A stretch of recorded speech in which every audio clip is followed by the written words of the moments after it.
Ukifika JKT usifanye yafuatayo. Vijana wengi wakifika Jeshi la Kujenga Taifa kwa mara ya kwanza huingia na presha, hofu au mazoea ya nyumbani ambayo baadaye huwapa wakati mgumu kuzoea mazingira. Na mara nyingi si kwa sababu hawawezi, bali kwa sababu wanafanya makosa yanayoweza kuepukika mapema.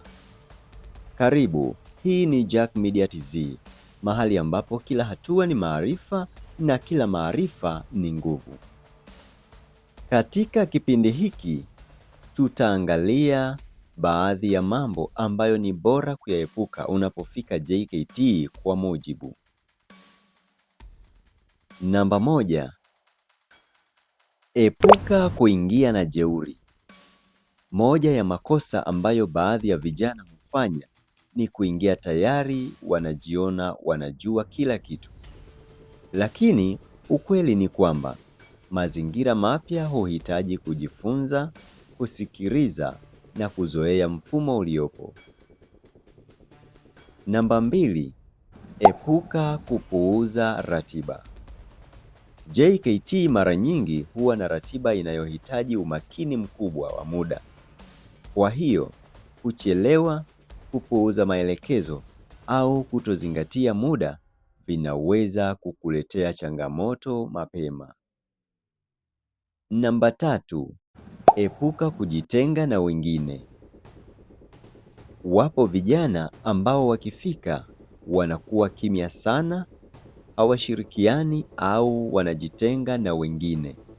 Lakini mazingira ya JKT mara nyingi huhitaji ushirikiano, teamwork na kuzoea kuishi na watu tofauti.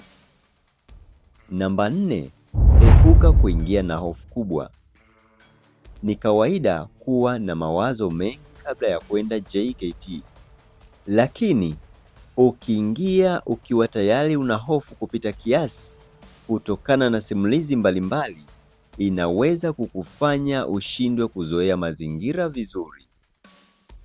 Namba 5, epuka kukata tamaa mapema. Kwa baadhi ya vijana, siku za mwanzo zinaweza kuonekana tofauti na walivyotarajia, lakini wengi huanza kuzoea taratibu kadri ya muda unavyoenda.